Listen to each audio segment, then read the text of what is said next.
Good afternoon po mga kababayan, ma'am sir. This is Jam, the Filipino channel ng inyong pong lingkod. So today is June 14, 2026 at tayo ngayon ay andito sa may SM Mall of Asia, Barangay 76, Pasay. At dadalhin po natin yan sa may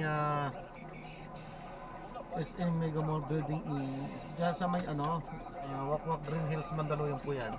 Okay po, so magbabalik po tayo mamaya po pag nakuha na po natin sila. Nandito na sila. Kasi magkasya kami, 5? Ah, 5, magkasya kami. kasya po, kahit 6 pa po. Sige, okay. Sige. Saan na ito? Isa dito na. Sakay dito dito. Alam kita likod. Ako na sa likod. Yan ang kabos. Dili lang mo. Tara ka na. Balance man mo.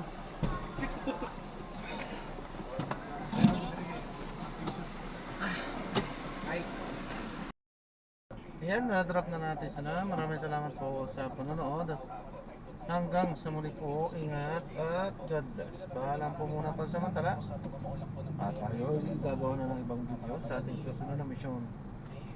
Paalam po muna pansamantala. This is Jam, the Filipino channel ng inyong pong lingkod. Paalam po.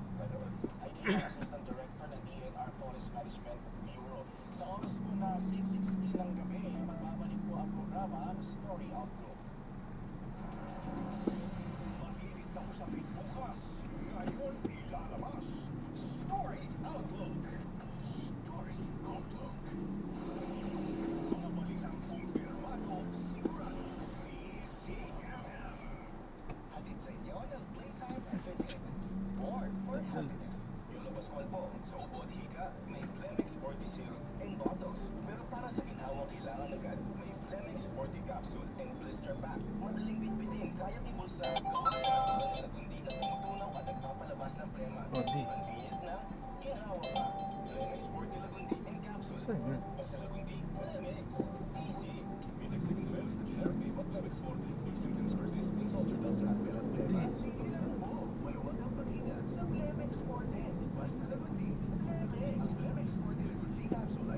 Sa Panginoon.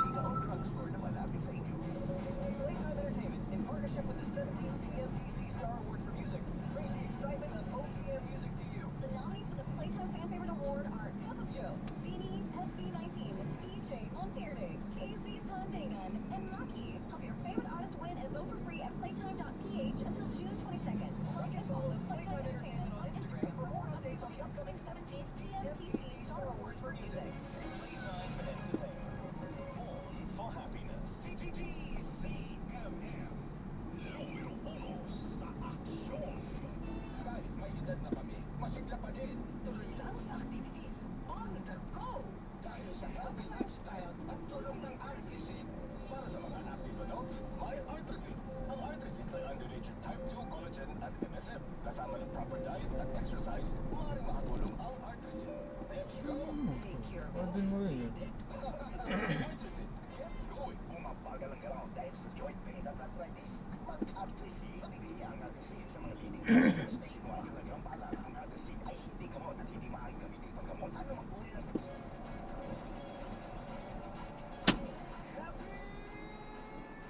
Playtime Entertainment is an entertainment platform bringing together media, sports, and digital content on the international stage. Visit playtime.ph and follow Playtime Entertainment on social media for moments that make you happy.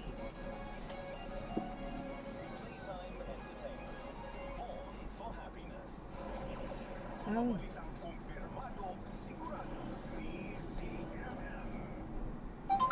Di.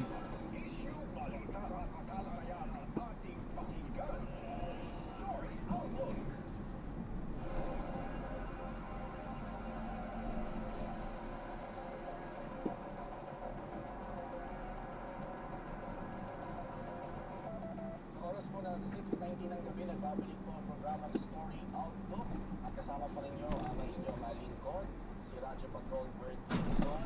At ayun nga po, kanina nakapanim natin ng DNR at they assured us na pag nagkaroon na po ng resulta ng kanilang ginagawang investigasyon regarding po doon sa pagpuputol ng puno dyan sa Quirino Avenue sa Lungsod Maynila, ay babalikan nila po tayo para po dun sa resulta ng kanilang investigasyon.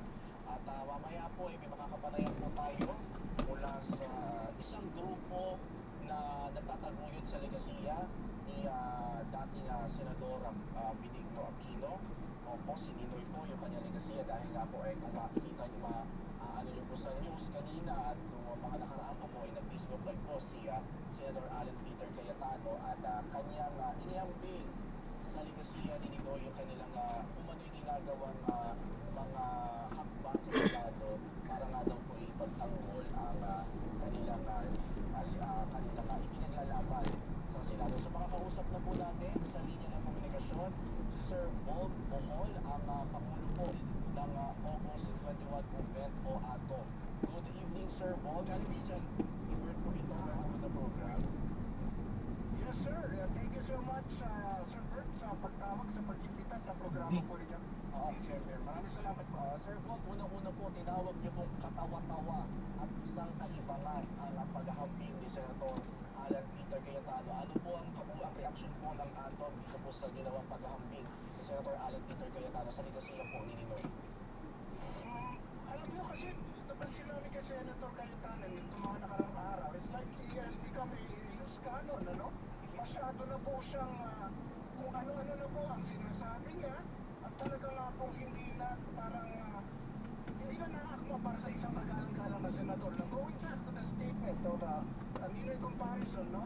Of course, medyo we were kind of like taken aback and pero hindi na rin kami masyadong nagugulat kasi napansin namin na sa mga sa kampo nila, no, yung mga kaalyado nila, pare-pareho po sila ngayon na sinasabi, matalas pong banggitin ang pangalang Ninoy Aquino at ang kulay yellow, nababanggit pa at hinahambi ang alam po ang tuloy po nagsalita niya si Senator Robin Padilla na sabi niya original daw na yellow si President Rodrigo Duterte. So parang pansin niya parang ano sila kung copy na yun at iyayakap nila ang kulay yellow at ito yung kulay yellow. Sir Bob, tingin niyo ba ano to, strategy ng kanilang grupo kung bakit sila nagbabago ang kanilang tono ngayon?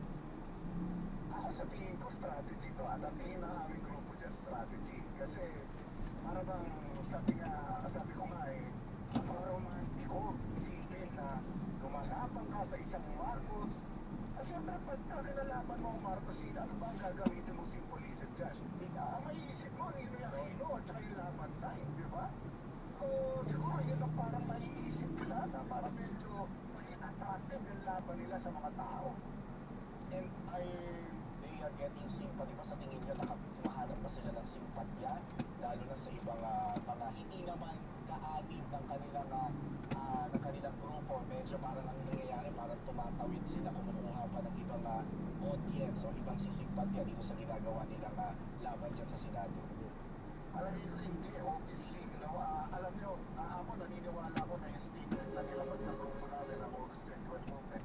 Ito rin ang nasa sa loob ng maraming tao. Bakit po? Kasi kung matatandaan po natin, 10 taon na po nakalilipan, nang simulan po, isa po yung kampo nila sa Sumira. At sinisiraan si Ninoy Aquino, si Cory Aquino, at ang kulay dilaw. Nag-imbeto pa nga po sila ng isang terminology na derogatory sa kulay dilaw, no? Dilawan. Insulto yan para sa kanila at ginamit nila yan for 10 years. At ngayon na may nakaupong Marcos Jr. na kaya rin naman nakaupo dyan ay tinulungan nilang manalo. Diba? Kaalyado nila yan noong 2022. Bigla silang kumakampyo. Ayan, nag-Ninoy Aquino ngayon, nag-Ielo ngayon, at naglalaban sa ito na nga, si Senator Cayetano. Tingin niyo ba, Sir Bob, ini-embody ba ng kampo ng Cayetano Black ang mga legacy at pinaglalaban ni Senator Ninoy noon? Definitely not. Unang-una, pagsinin niyo po ang naging pagkilos ni Senator Cayetano, sobrang chaotic ang leadership niya. Kasi as Senate President, it has become so chaotic na kami ang nahihiya para sa kanyang tatay na mayabang ang kanyang magulang, ang kanyang father. Pero kung matatandaan niyo si Senator Rene Cayetano, sobrang nirespeto niya ang institusyon ng Senado.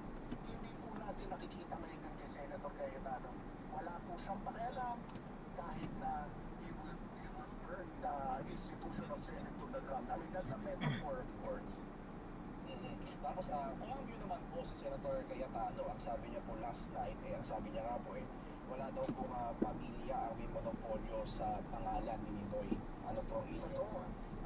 sa kabila. komento siya. Totoo yan. Naniniwala po kami na ang pagbibigay galang at pag-idolize kay Senator Ninoy Aquino ay open sa lahat ng mga Pilipino. Hindi lang Pilipino, ito very respectable si Senator Ninoy kahit sa ibang bansa. Marami po kaming nabaigit na iba-ibang lahi at talaga mataas ang tingin kay Senator Ninoy parang Jose Rizal. Ngunit, hindi po sa paraan na ginagamit at ginagawa ngayon ni Senator Cayetano. Obviously, like I said earlier, under the leadership of Senator Cayetano, Senate President, nakawala ang isang dapat na aresto na. Diba? May warrant of arrest na to from ICC at it was naka-escape under his leadership. Dito, oh. Pangalawa, nagkaroon po ng Patay tayo dyan. Nandun nga sa kabila, boy.